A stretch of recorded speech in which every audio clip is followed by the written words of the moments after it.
Hi, my name is Grant Rodiek and I am a tabletop designer.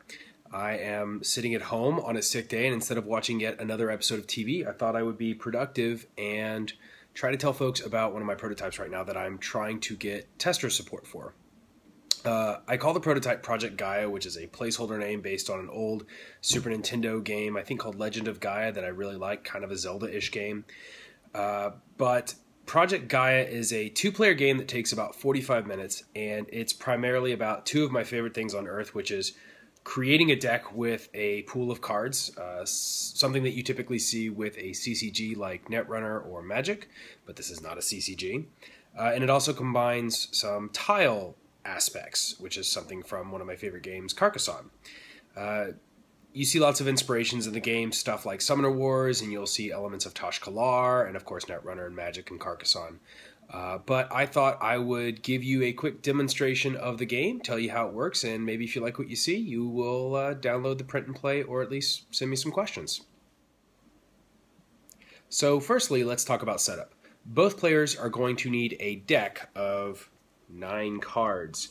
Now that's not very deckish, as it only has 9 cards, so you could say a large hand of 9 cards, but the rules refer to it as a deck. There aren't really any limitations on building the deck. If you're only using a single copy, you can either agree to exclude certain cards, like these are my cards and those are yours, and if you're unreasonable people, you can simply draft. And if you both have a copy, like we do at work when we test, we can make our own decks that even have duplicate cards. But more or less, you make a deck of 9 of the cards. The pool of cards is only 45, so there are quite a few combinations, but it's not infinite. One of the cool things about the game is that it's really only about 54 cards right now. That might increase just a little bit, but it's basically 54 cards. The cards you don't choose for your 9-card decks, so the 27 cards that remain, the backs of them have terrain on them. There's 4 terrain in the game, but only 3 are shown here. There's the forests, ocean, swamp, and grasslands. Now, these tiles in the middle, those blank spaces are called deserts. At the start of the game, there are 3 different setups, and you just randomly draw cards and put those into the different setup shapes. And I imagine some players can create their own shapes, but the idea is that you just quickly create a planet layout. And remember, so these are the cards, and the backs are just different parts of the planet, broken into roughly equal parts. Finally, you need some goals, the same thing your mom keeps telling you to do. Right now there's a pool of 7 goals. I'm probably going to expand this to about 15 just for variety's sake, but each game you start with just 3 that are out, and over time more and more will draw out so that you have different things to do. The goals are basically ask you to align the planet in a certain way. So this one asks you to have 4 oceans or swamps on the exterior planet in a line. This one asks you to have 2 points on the planet where a desert is completely surrounded. And this one says if you can kill 2 monuments or creatures of your opponents in a single turn, you could score them. So these are just different ways to arrange the planet and to do certain objectives. So every game you're going to start with 3, and more will come out as they're scored. The game is won by the first person to have 4 points. The turn sequence of the game is really quite simple. Essentially, on your turn, you're going to take up to 2 actions, and then your opponent will do the same, and you go back and forth until the game ends, which is when someone has their 4th point.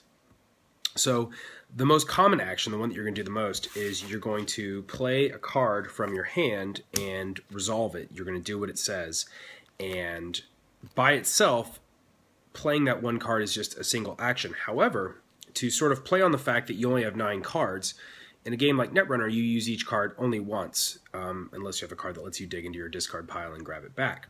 However, here, you're going to be cycling through your deck quite often, and instead of having some sort of mana resource, effectively the cards in your hand are your mana. So if you look on each card up in this top right corner, top left corner, it tells you how many cards you need to discard in order to play this card. So Blessing of War requires a discard of 2. So to play this one action, I would chuck any 2 cards from my hand, and then I would do it. So that's sort of the simple way that you play a card, and that's the most common action. The other thing you could do is that you're going to have some monuments, and I'm going to go into each of the card types in a second, but like here's a monument, for example, or also creatures such as this one. When you see this symbol, that's my placeholder action symbol. If there are any creatures or monuments on the world, and there's sort of a cool thing about the game is that over time you're going to add your creatures and you're going to add your monuments, and they not only change the shape of the planet, but they let you manipulate it. They will also have actions that you can use only if they're in play. So in one turn I could play one card, and then I could use Beacon of the Steppes action, which lets me add a tile from the supply to increase the size of the planet. Those are the most common actions. You can also spend both of your actions to draw your entire hand. So if you have only one card in hand, you have 7 cards in the discard pile or 8 cards in the discard pile, you can spend your entire turn just to get your cards back. This is a nod to Combat Commander. It's one of those actions that feels bad because you're like, oh, I spent my whole turn drawing cards, but it's just every now and then you want to do it just to make sure you have all your options and all the fuel that you could discard stuff. And of course there are cards that let you draw more, and there's creatures that let you draw more. So you can build a strategy around augmenting having to do that. Finally, there are what I call discard actions. And discard actions, you can only do one each turn, and you could do this in addition to your other actions. And they let you chuck cards from your hand to do things. Now, 2 of these are meant to be purely a release valve, as in you don't have a card that's doing it or you really need this to happen. You could chuck 3 cards to add cards to the world or remove cards from the world. But that's pretty inefficient, and cards in your deck will do that. And then the other one, which is fairly important, is that you could chuck 2 cards to score an objective. As you can only do one of these each round, it basically means you need to set yourself up with your actions, and then you could chuck cards to score it. And this keeps the game moving at a nice clip, but it means you need to manage your hand of cards. There are 4 types of cards currently in Project Gaia, and I thought I would quickly walk you through what those are. The very first one is the simplest one and most typical for games like this, is essentially your power card, and the card type is listed on here on the bottom. I didn't put any art on these right now, it just saves time, but the power cards effectively have this is how many cards you have to discard to do them. This one is free, it just costs an action. This is the name of the card, Desert Storm, Norman Schwarzkopf nod there. This is the symbol for you discard this, as in when this card is played, you discard it. Just a reminder on how it's played. Cards fundamentally have 3 play types. You discard them, you play them onto the planet to cover an existing tile, or you play them onto the planet to not cover an existing tile. And then finally, they just have the thing that you do. This one lets you move any creature to a desert, which allows you to move your creatures around really quickly and set things up. And if it's your opponent's creature, they have to discard one. So basically you could slow them down a little bit and move their creature out of the way, which might hinder their ability to complete a goal. So that's the power card. The second type of card I want to tell you about is very similar to the power card, but I call them triumphs because they have an added twist.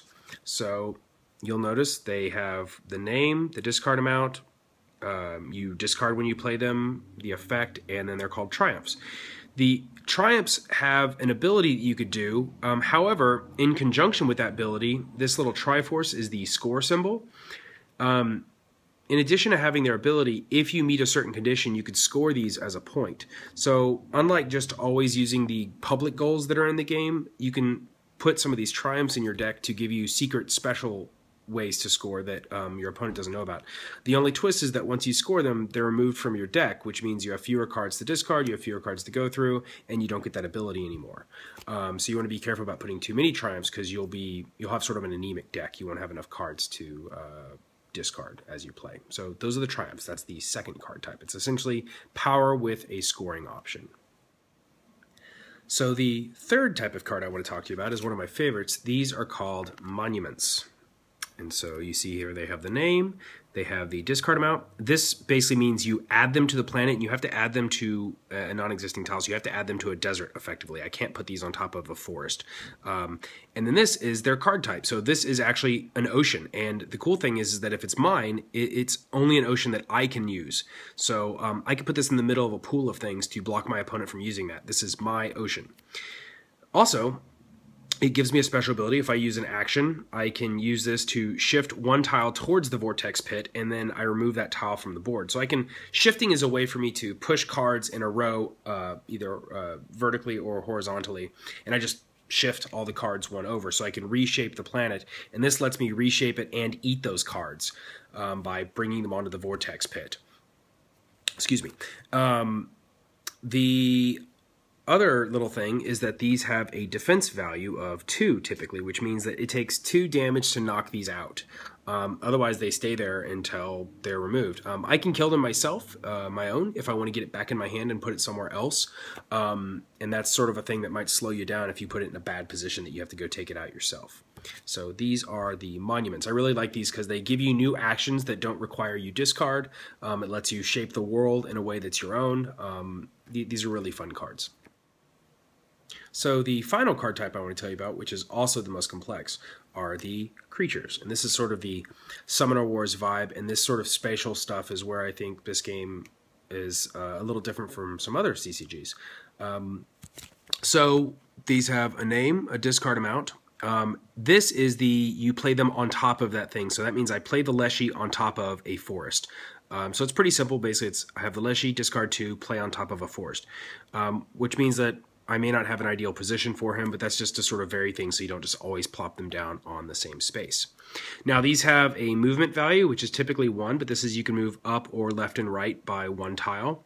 They have an attack value, so he attacks for 3, and he has a defense of 2. So basically, if they are attacked for more than their defense value, you just remove them into your discard pile. They're not removed from the game. They just leave the board. The Leshy is pretty powerful. She has a ability where my opponent's creatures cost 1 more card when they're played.